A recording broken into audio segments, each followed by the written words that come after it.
पानी बाढ़ो नाव में, घर में बाढ़ो दाम, दोनों हाथ उलीचिए यही सयानो काम।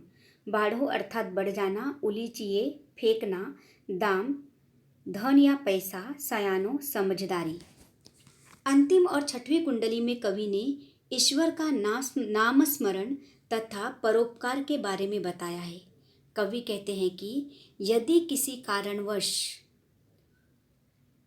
अपनी नाव में पानी भर जाता है तो हम क्या करते हैं, दोनों हाथ से नाव में भरा हुआ पानी निकालकर बाहर फेंकते हैं और आने वाले संकट को दूर करते हैं।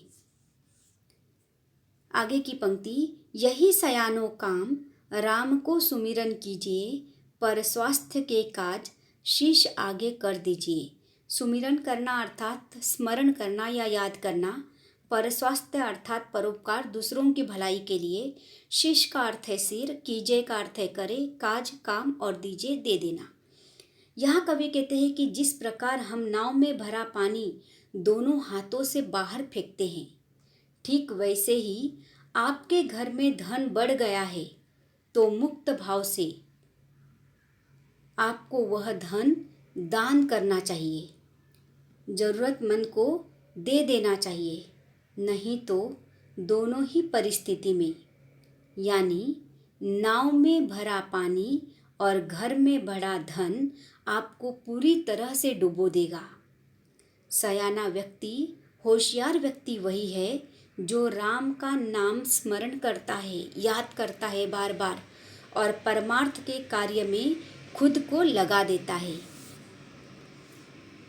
आखिरी पंक्ति है, कह गिरिधर कविराय, बड़ेन की यही बानी, चलिए चाल सुचाल, राखिए आपनो पानी।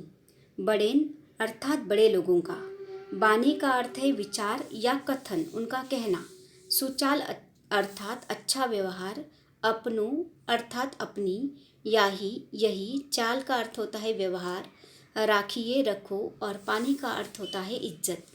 यहाँ कवि गिरधर कहते हैं बड़े लोगों का यही कहना है कि हमें अपना आचरण उचित रखना चाहिए, हमें सत्कर्म करते रहना चाहिए और अपना सम्मान और अपनी प्रतिष्ठा बनाए रखने की कोशिश करनी चाहिए। तो इस प्रकार हमने इस कुंडली के माध्यम से ये विविध सामाजिक गुणों को अपनाने की जानकारी प्राप्त की है और इस कुंडली में कवि ने ईश्वर के स्मरण तथा परमार्थ करना चाहिए यह कहा है।